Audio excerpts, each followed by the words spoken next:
There's such a need for it. In fact, human resources is ripe for innovation right now. And I know there's a lot of external market pressure around innovating with technology, but innovation doesn't have to be a technology. So innovation is definitely a place of great opportunity within human capital and something we should be constantly looking out for, how we can leverage what others have done in other areas and apply it to the human resources function. Don't conduct your analysis in isolation because data is so incredibly powerful.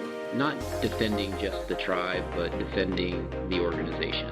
Those creative people that you really want to keep empowered, keep excited, keep motivated, keep thinking. A good experience pays dividends down the line. Stereotypes tend to break down in proximity. Welcome to We're Only Human, a podcast about human resources, business, technology, and the workplace.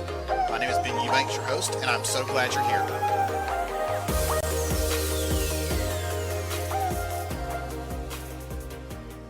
Hey, welcome to today's discussion, where we're going to dive into innovation, taking ideas from vision to reality, building stronger relationships with your stakeholders, and more. I had so much fun talking with Karin Wagner, the Senior Director of Talent Transformation for UnitedHealth Group, and I can't wait to share this with you. This is another chapter of an incredible series here on We're Only Human. Over the next month or two, I'm getting an opportunity to speak with a select group of IBM talent and transformation clients that are leading insightful, innovative HR transformation journeys. You can learn more about this at ibm.biz/talent acquisition. That's ibm.biz/talent acquisition. I'll make sure that link is in the show notes. And if you enjoy this episode, be sure to rate and review it on Apple, Stitcher, Google Play, anywhere you get your podcasts. We're on Spotify now and all the places.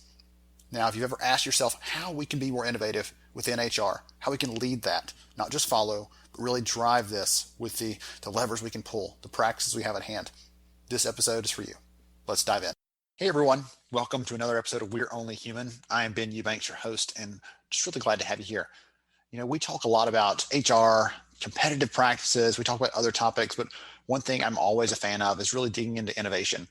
Not just the idea of innovation, but how we make that happen in practical ways. And sometimes, unfortunately, we see that as happening outside of our function. And I'm hoping that today's discussion helps us to shift that thinking where we can originate some of the innovation ourselves. And here to talk about that, among other topics, is Karin from UnitedHealth Group. Karin, welcome to the conversation. Thanks, Ben. Excited to be here and excited to talk to you today. Awesome. Well, I'm thrilled to have you here in our conversation, getting ready for this. You had some great ideas, things to share, and so I can't wait to dive into those. Before we get too deep into the discussion, though, why don't you start us off, tell us who you are and what you do.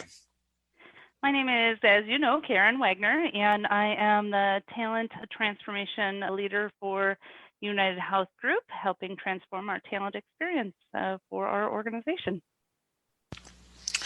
When you're not transforming that talent experience, what do you like to do, Karin? When I'm not transforming that talent experience, I love to go sailing with my husband and my small child, as well as do woodworking in my free time, building everything from cutting boards to playground sets. Really? That is so fun. That's really neat. I have a good friend that does the cutting boards and things like that, and it's just an amazing thing. I am not handy at all. That is not my skill set. So I'm always thankful for someone who has that capability to see something where it's not there and they can see it in their head and they can make it come to life. That's so much fun. So really neat. Fun stuff.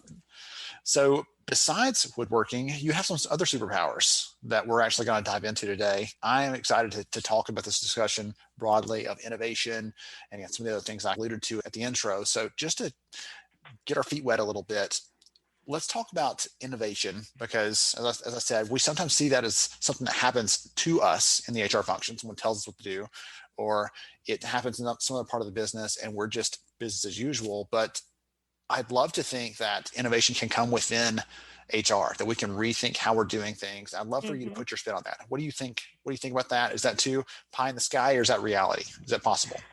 Oh, it's so possible. And in fact, such a dearth of need for it. In fact, human capital or human resources, whatever your organization refers to it as, is ripe for actually innovation right now. And I know there's a lot of external market pressure around innovating with technology, which seems like an easy space for people to go into and innovate with technology to drive more process improvement or a better experience or to reduce cost. But innovation doesn't have to be a technology. It can be as simple as learning from other industries or functions what they're doing to drive a better outcome for their particular function. If the marketing team is doing some sort of a process improvement for their function, could that apply to human capital? If the financial services industry has happened upon something that's innovative in how they deliver a particular service, could that work? I mean, professional services firms are structured similar to how human capital is structured in many organizations. Could that be applied? So innovation is definitely a place of great opportunity within human capital, and something we should be constantly looking out for, how we can leverage what others have done in other areas and apply it to the human resources function. So you gave some really interesting examples there, some of them inside the business, watching other functions, some of them outside the business. And I'm curious, do you always have your, for lack of a better term, your innovation radar? Are you always scanning for ideas? Is there a certain, hey, I like to read a couple of different things that help me to stay abreast of this? What is your way of staying in touch with that? Because it feels like that could become overwhelming pretty quickly to be like, okay, is that an idea I need to look at? Or is that an idea over there? They're doing something different than me. Should I think about that? I'm trying to figure out if there's a balance between like always having the floodgates open, or is it just you sift through, you're looking for those diamonds in the rest of the stuff that you're just picking through? I'm curious how you approach that personally. Yeah, so the personal approach my husband hates is I'm always looking for an innovation, whether it's trying to cut 30 seconds off my daily commute or trying to streamline how we load the dishwasher, right? So my mind might be a little bit wired that way, but everybody can be doing this thought pattern of constantly scanning the environment. And you're right, it could be overwhelming because everything can be changed. It's just choosing your moments and choosing the place, being strategic, the overused word of strategic, about where you want to actually make a change, where it drives the greatest value. Constantly looking for innovation is definitely something to help feed the funnel of ideas, if you will. But taking that funnel and winnowing it down is some of the art of how innovation happens in an organization and even in personal lives. So taking all the ideas that are out there, but then putting it through a funnel and trying to figure out what ones are the ones you want to do is some of the art of innovation. That's really intriguing. I love that. So we've talked about how to get ideas, how to look for ideas, how to capture those in some ways.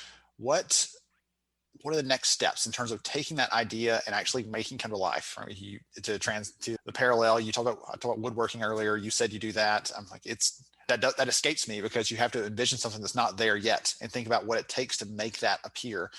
The same thing applies here. That's a great idea, but then how do we actually start translating those ideas into actions that we can take? So the translation of ideas into action is something where when somebody has a vision in their head and you are maybe somebody who's responsible for translating it into action, or versus when you have the idea yourself and translating it into action are kind of two different things. So if you're in a situation, or I'm in a situation, which I commonly am, where somebody else has a vision for how to accomplish it, a lot of times I start with a lot of why questions, like why are you trying to do it? What are you trying to drive? What's the value at the end of it? What does success look like if you were to accomplish this? What does that taste, touch, feel, look like? What would people be saying, feeling, thinking, or doing when this is successful? So I'm usually at the beginning, when I'm translating somebody else's vision for innovation, asking a lot of questions about what they're trying to accomplish. Why are they trying to accomplish it? What benefits and value are they driving from it? And what becomes clear as you start asking those questions is that vision becomes a little bit of your vision. You can start to feel, taste, and touch it too. They've motivated you, inspired you, and you can start to figure out, okay, I can see why their vision is so important. And then the work begins of taking the answers to all those questions of, right, what does that mean in terms of resources? What does that mean in terms of process? Who are the players and the relationships and stakeholders who are going to give a dang about whether you do it or not? And who are maybe some of those people that are obstacles to getting it done? So it's really reading the landscape, understanding the players, understanding the resources and the processes and the people that are impacted by it, and putting that down, I would say, on paper and starting to navigate through it, right? Plot your course through it. And it can feel overwhelming at first, but continuing to make, I don't know, inroads into it, into that kind of that translation on the paper or into whatever format you use, is some of the way in which you actually do translate innovation into reality, because you got to keep pressing at it, keep asking, keep pushing. Frankly, I've earned the nickname of Bulldog because I just keep pushing at it until everybody can clearly get there. It's not an easy process, and that's why it is such a thing that stutters in organizations so often, because it really does take a lot of effort to translate innovation into reality. It's really about behavior change in a lot of ways.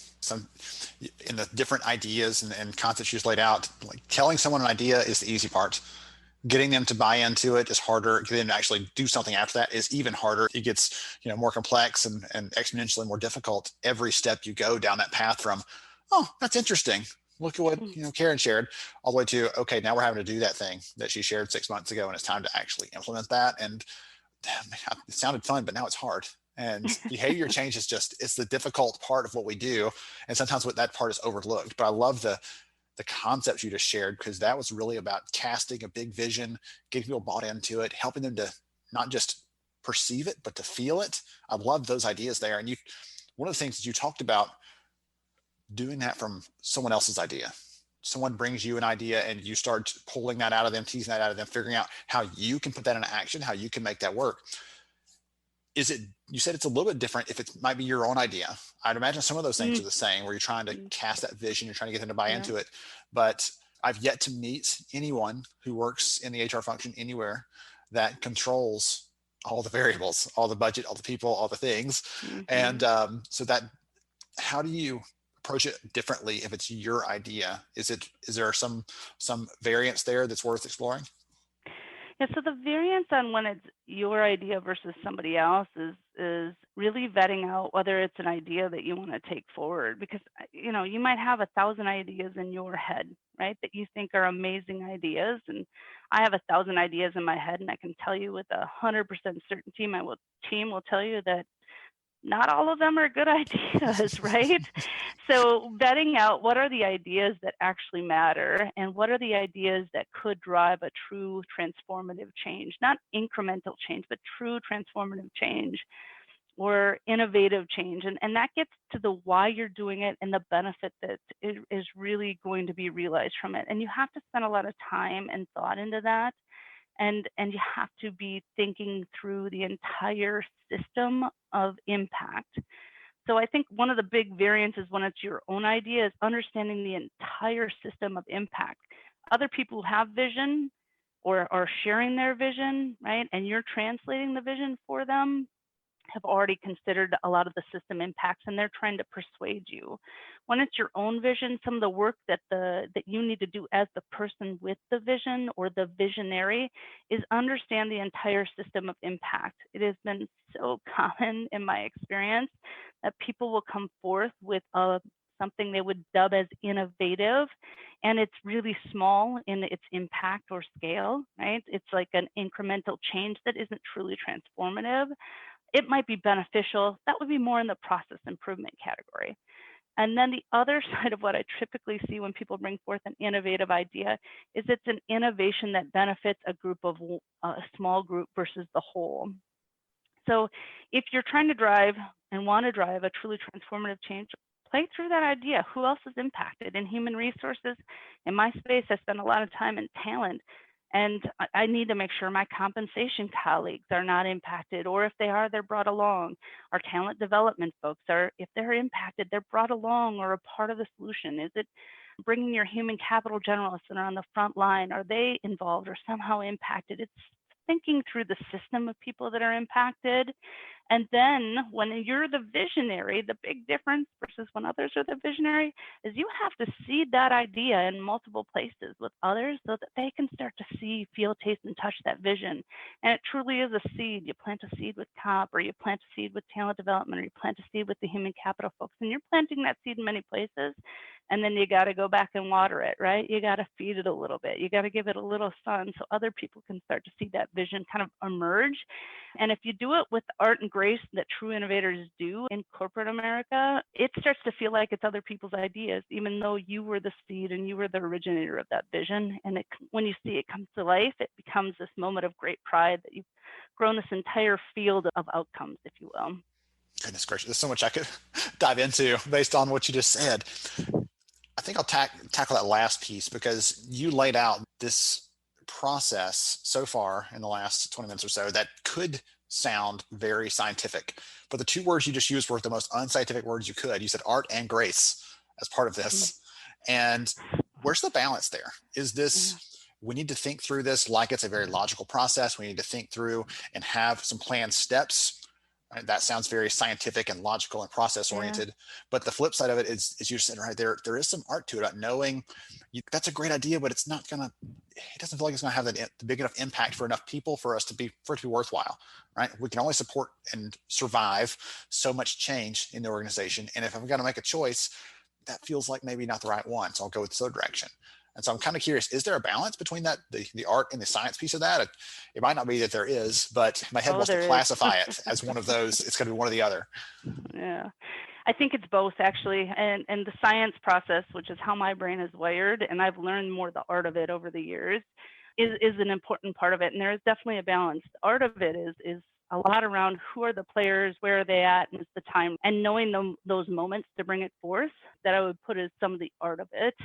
And maybe I need to think a little bit deeper on that, but really that there's a time and a place for everything. And if you're, I don't know, an example I have is my leader's crabby one day and I go in with this innovative idea that I'm so excited about, that is not the moment to shine your light on your innovation. They're going to say no because they're just not in the mood. And even if the time is right for the organization, you still have to bring individuals along. And that's the art of it, is bringing the individual along, and the timing and moments in which to bring those individuals along, they do become apparent as you read the individuals you're working with. So the relationship piece is really where the art part falls in. Yeah, the relationship is definitely a great way to classify that. I'm just trying to think if there's any other places that I'd say the art of it is something that matters.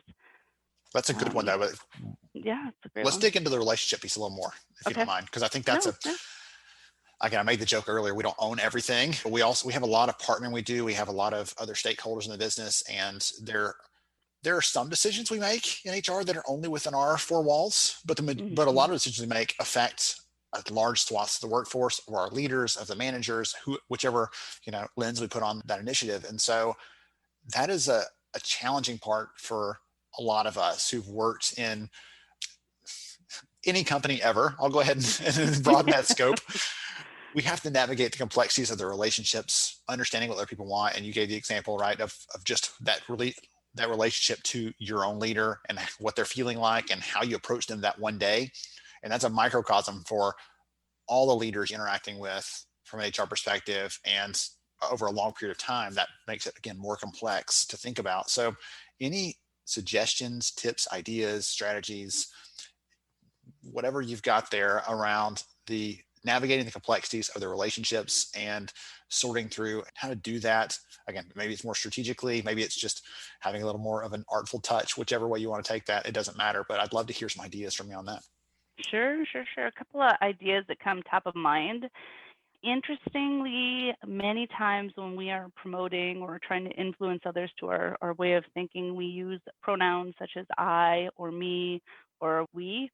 It's a bit of a trick to try to start translating your talk track into the focus on what the business problem is and what the business issue is or the business imperative is. You'd start to take the pronouns out of it and you start to talk in languages that other people hear with less emotion. So if you talk in terms of your customer, you talk in terms of your business partner, and you talk, framing things that way is a beautiful way to take some of that art into the conversation.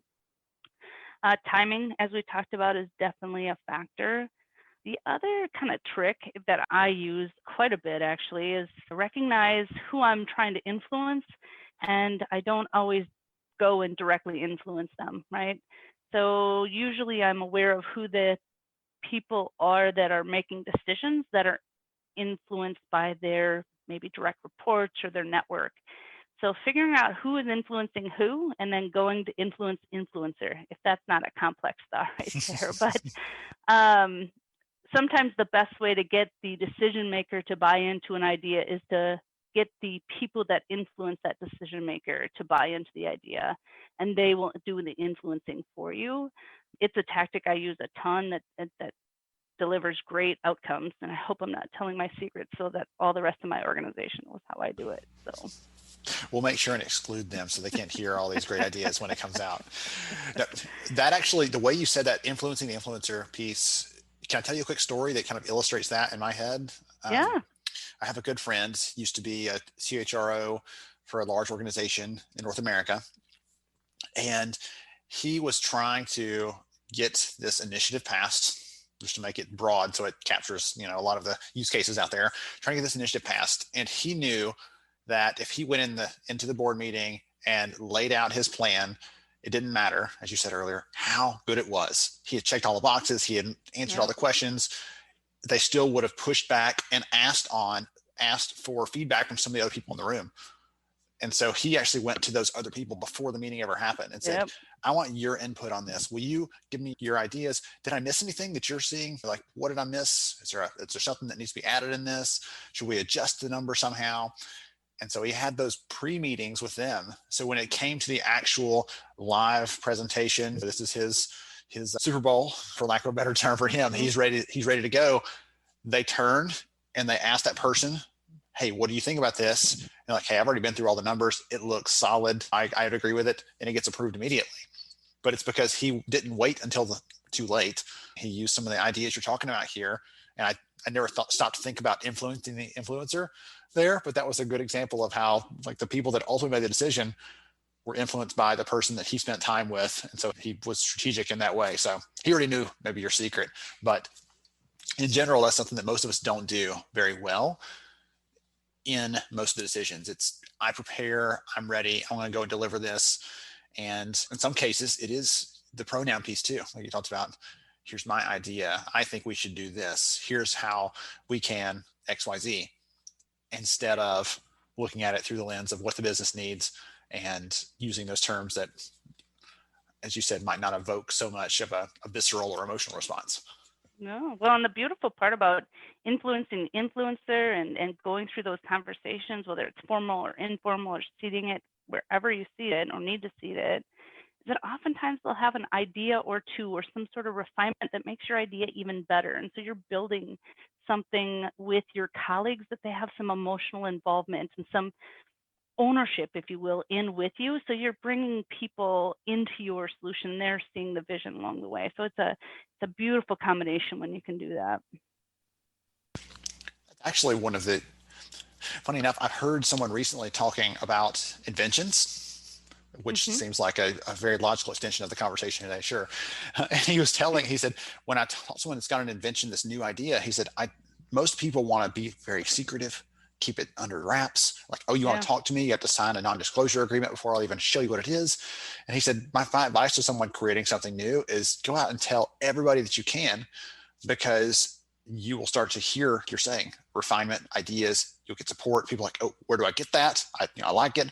But if they don't know about it, they can't support it. And so that ties back to you keep saying, seed these ideas, lay them out there, put them out. And when it's time to come and reap what you've sown, there will be opportunities available. But if you've kept it a secret, you've waited till the very end to release it, it's tightly under wraps and no one else knows about it, you can't have anyone else be your supporter. No one else is going to be your ambassador, your champion, if they're kept in the dark the entire time.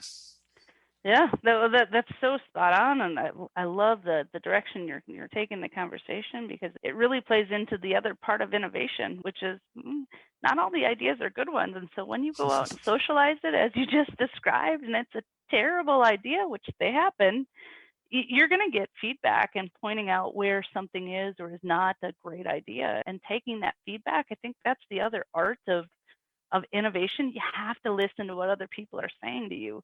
If they're telling you it's not going to work for X or Y or Z reason, you have to hear it. And you have to understand why they're saying it. And you have to prove that, in fact, whatever it is you're solving with, or the innovation you're bringing, is actually going to solve that problem.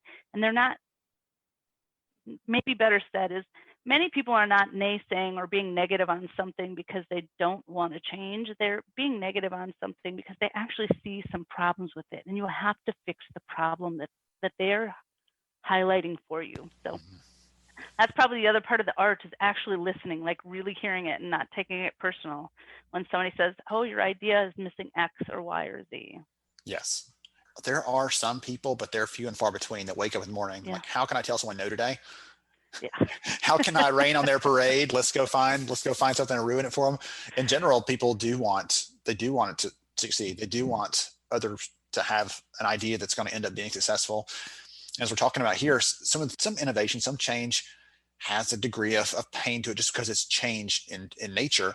But sometimes it's leading to positive outcomes, and people are like, I want to get to that. Even if it's tough, it takes some time, it takes some effort. I want to get to those outcomes, but they're trying to help and provide advice however they can. I love that, man. Goodness. Okay. So I've taken a ton of notes in this conversation. I don't know about everybody else, but I've learned some great ideas and things. As we're wrapping up, do you maybe have a piece of advice or two that you want to reiterate or share, like just in general, for someone listening? It's number one, I want to be Karin when I grow up. And number two, those are, I've loved the ideas. What's the thing I should do first? Is there a suggestion, an idea, a step there that you should pass the audience as we're kind of wrapping up? Again, it could be reiterating something you've said or something else you didn't share, but you've been holding it for the last minute. Does not matter. I'd love to hear from you. What advice you give someone to take that kind of first step? Wow, so many ideas running through my head.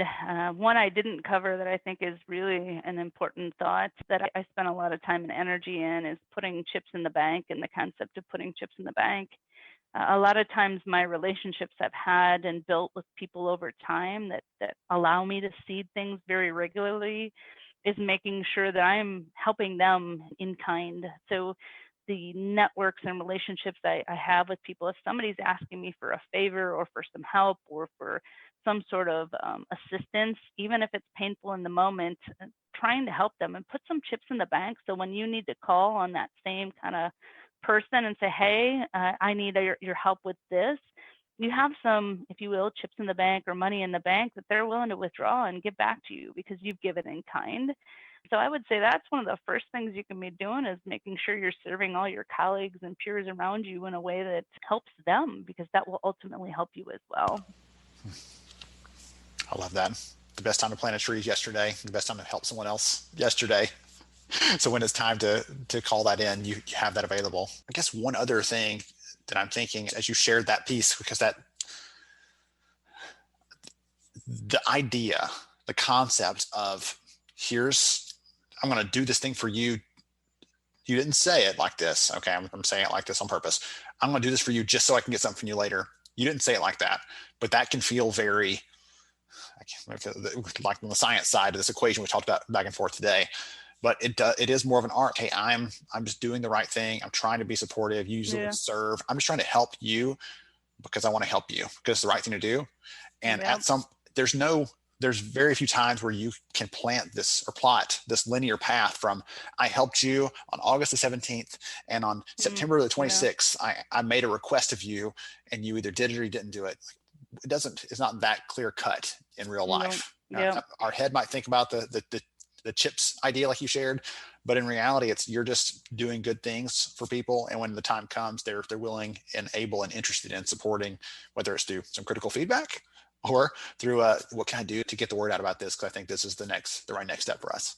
Yeah, you're right. It can seem a little bit self-serving at times that you're serving others because you think you're going to cash in the chips. And man, if that came across that way, that is not my intent at all. Because really, my thought is never to do something to help others in a way in which it serves me back. I mean, they need help, and those chips are in the bank for whatever you need at some point in the future, whether you want them to be there or not. Yeah, serve in the mindset of serving because it's the right thing to do to serve others. And the whole concept of servant leadership, it really surrounds that mindset of just serving others because it's the right thing to do. So. Yeah, that's what I picked up from you. And I guess why I said, this is not what you said. I painted it in this very bleak picture.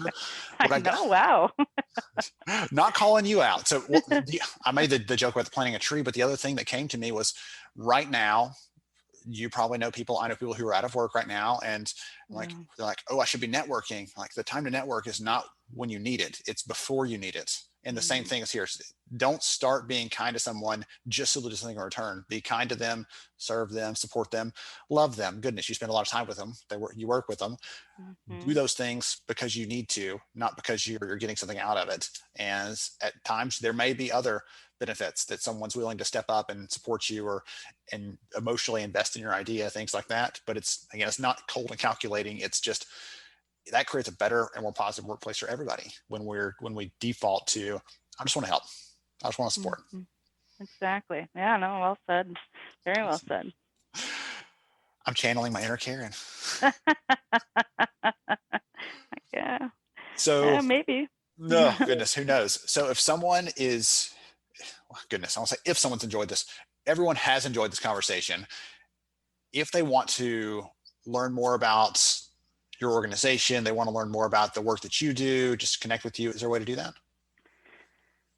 Yeah, you can always check out UnitedHealth Group at our company website. And I'm out fairly often and happy to chat with people via LinkedIn.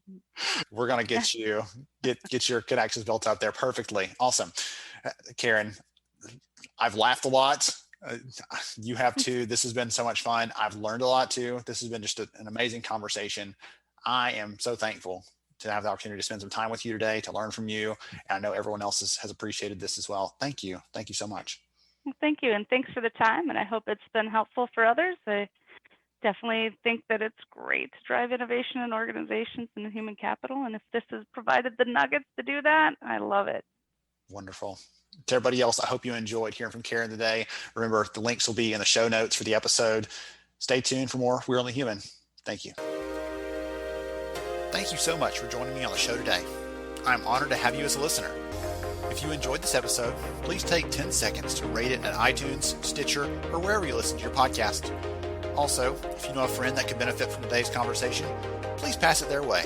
After all, a rising tide lifts all ships. To see show notes, sponsor information, and our full show archives, visit onlyhumanshow.com.